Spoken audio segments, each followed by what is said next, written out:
It can be. We're seeing that's just starting now, though.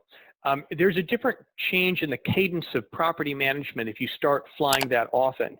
And the use case would be perhaps you're not going to have a regional manager or a team travel out to a property as often as they did, because they're going to let drone imagery and other imagery and analysis all sweep together and stand in for what otherwise would be a plane trip, car rental, and a hotel for an individual or a team to go to the property. Now, clearly going to the property remains important, but if the drone can stand in and create that cost savings along the way, and create a historical record of what was discovered and found, there's real value in that.